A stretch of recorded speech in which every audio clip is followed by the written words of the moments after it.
Hello, everyone. My name is Jeremy. I'm extremely excited to be here this evening to celebrate the marriage of my good friends Mike and Amanda.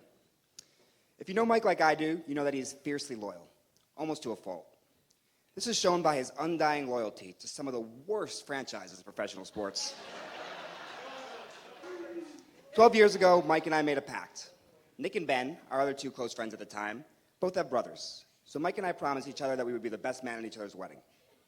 This year, Mike fulfilled that promise, honoring me by asking me to be his best man. My relationship with Mike began well before this pact. We met in second grade while sharing a school bus and a classroom. Over the last 20 years, I have known Mike to be steadfast and even-keeled, even in the face of adversity and bad luck. And let's be honest, Mike has had his fair share of both. Mike never gets too high or too low, which has always been calming and reassuring to those he surrounds himself with.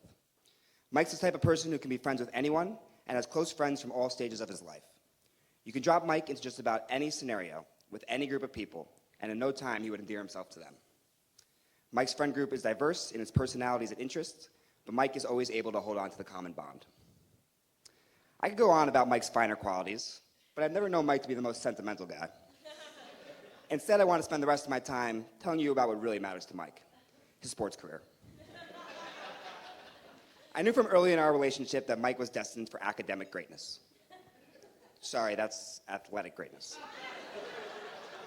Mike ran the fastest mile in our second grade class. The speed and athleticism did not go unnoticed by the local talent scout, his dad, who enrolled Mike in sports year-round. Mike played basketball, baseball, and football in his childhood years, famously playing quarterback for the Hunterdon Huskies. His football career would end in middle school, although Mike would continue to grace us with his greatness in backyard football games. In high school, we would play pickup football in the local park. In one particularly physical game of pickup football between Bethlehem and Clinton, Mike and I had a violent collision while in coverage, crashing into each other and staggering to the ground. I received immediate attention and support after hitting my head, while the fans goaded Mike for milking a hurt shoulder, an injury that still haunts him to this day. You can see the full play on YouTube under the title, Jeremy Gets Murked. It has 700 views. This injury occurred during Mike's basketball season, but did not stop him from averaging almost 10 points a game during his senior year. Although it may have played a role in him getting viciously dunked on by Derek Beck in a game against Bridgewater. Mike was always more of an offensive player, likened by some to the great catch and shooter, Kyle Korver. After college, Mike moved back to New Jersey and I moved to Brooklyn. Mike would drive in to see me on weekends and quickly became an appreciated part of our New York City friend group. When Mike first told me about Amanda, he sounded uncharacteristically excited. He mentioned early on how much he enjoyed spending time with her and how much fun they had together. When Mike decided to move to Florida, I knew there was no talking him out of it. While I was sad that my friend was moving, I admired his willingness to take a chance for the women he loved. Mike fully backed himself and trusted his intuition. And while his intuition doesn't always lead him to the right choices, as proven by his long hair phase, he was 100% right in this instance. Amanda, you are the perfect partner for my friend Mike. You are considerate, even at your own expense, as proven by your willingness to continue to take in foster kittens, even in the days leading up to your own wedding.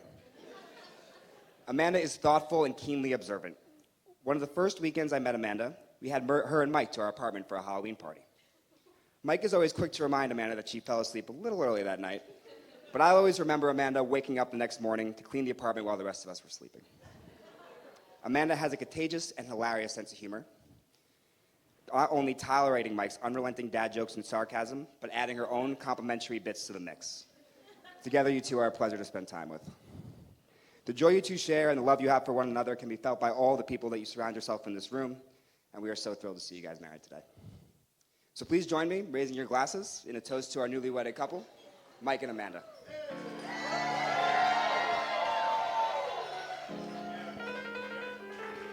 Thank you for all those amazing speeches.